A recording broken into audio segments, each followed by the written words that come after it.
35 and we're set. Racing. Began beautifully too in confidence. Classic Impact for Brandon Lewis going up on the outside. Statewide handy. Ginger Green going forward out wide. Also changing guard. Whiting has Romantic Ruler just behind them from Belgian. Memory Parade is back on the inside of the Absolute Bolter. Exquisite Taste, who'd be about 8 lengths away from the leader. So In Confidence is on the outside of Profit and Power, who kicked up on the inside as they run down the back. Sorry, it's on the outside. Classic Impact outside of Profit and Power. 2 lengths to Ginger Green, who's out 3 wide. And then came Statewide, who's back on the inside of Changing Guard.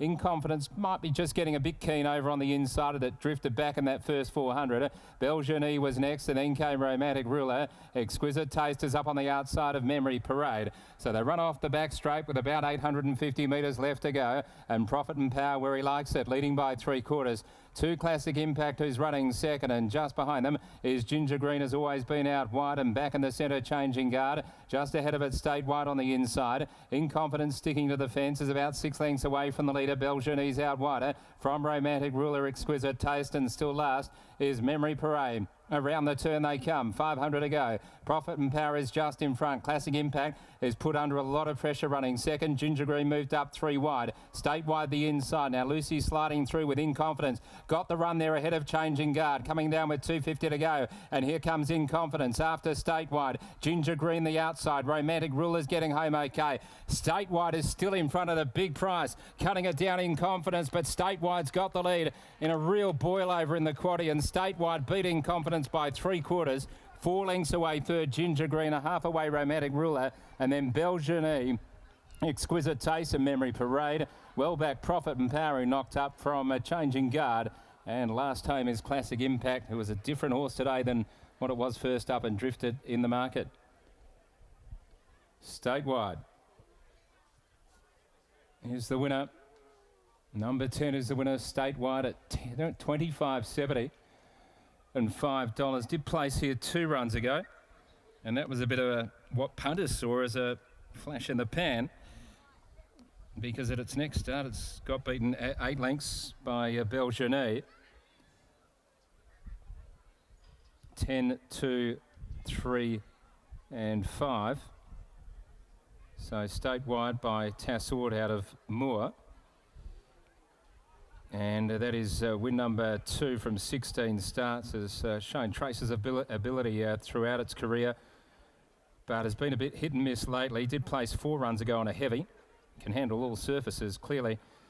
Ran 3rd on a soft, and today on a good track has Dashville on the inside and put them away. In Confidence got through to give chase, had its chance. Did get a little bit keen in the middle stages.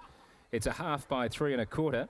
A half by 3 1/4, 141.26, 10, 2, 3 and 5. So if you've got Statewide in the quaddie, Lockie, it's a tremendous start for you with 2 legs down. If you're still alive, Bosun, who was favourite, but not many would have had Statewide, who was $34 on the fixed.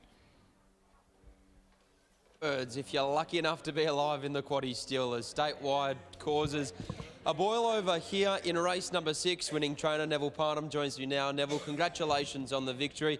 It's been a while since he's been in the winner's circle, but I'm sure it's great to see him back here at Belmont Park. Yeah, for sure. He's always shown glimpses of really good ability, the horse. He doesn't really like firm tracks, and I was a little bit concerned today. Steve said the track's very patchy. It's firm and then it's soft, and he just had to have the right horse that would get through it. But actually, on his work on Tuesday morning, I actually came here with a little bit of confidence, but I thought that we might have had a little bit of moisture in the ground, so it was a little bit dented. But look, I certainly thought he's a horse that's got quite a bit of ability, and hopefully he can go on with it. He travelled well the other day. He just jumped out and he just did not travel at all, and I couldn't really find much wrong with him, but he's certainly shown his true form today. Earlier this week, I was speaking to Steve and walking alongside Steve, and he made mention of the fact that this horse, for whatever reason, he always seems to run well when he's low in the weights. Do you agree with that?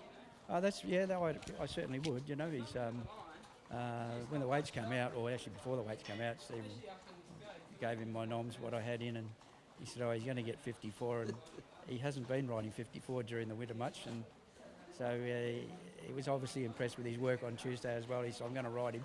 But, so, yeah, he's done a good job and to get down in the weights and Steve to get his weight down to ride the horse, and he give him a 10 out of 10 ride. Of the three boys, would Stevie be the most willing in terms of if it is a 50-50 call in terms of riding on the minimum? Oh, no, Chris will do it. Brad have to be very selective. Yeah. A great result here. Congratulations. Cheers. There's Neville Parnham after the win of Statewide as Stevie Parnham weighs in, has a chat with steward Marty Vickers, makes things official, and here he is catching up with Matty French. Just finishing his way in here, Lockie. Stephen, congratulations on the win there. That's nearly a bit of payback for the last race where you just got done on the line. Yeah, although, you know, probably got beaten by a very smart horse on the way up, so can't be too disappointed with my horse, God's Gate, in that run. So he's going well, but yeah, pleased to get the win now. Yeah, no, he's a different horse. But moving on to here today, leader's back. You must have been pretty happy with yourself with the run that you were able to get. And from there, just really strong, down to 54, seemed to suit. Definitely down to 54. The horse seems to relish a light weight. The other day when the weights were raised, he forced to carry 59.5, and he just didn't seem happy in himself either. He didn't race well off the bit, and I said to Dad, you know, sort of forgive Run. We need to sort of move on, and we know the horse's ability from a couple of his runs previously, which have been handy, and his work on Tuesday was very good. And pre-weights coming out, I was doing the sums, and I'm like, oh, he's going to get 54. And I wasn't, haven't been doing that too often because my weight's a bit struggling at the moment. So I rang Dad and I said, look, I think I'll commit to it and see how we go. And I was pretty excited after the line, just the hard work that sort of you do to get there. It's all worth it when it all pays off, when you get the win. Congratulations on that. Good luck in your last two. Thank you. There's Stevie Parnham. If I know Stevie, it will be a bar vino operation later tonight, enjoying a well-earned dinner and a glass of red after getting down to the 54 kilos. He combines with his Hall of Fame father in Neville Parnham and Statewide, who takes out race number 6. A slight delay ahead of race 7, the feature of the afternoon at Broome Cup, as you can see, will be run at 4:07 following the slight barrier issue in race number 6.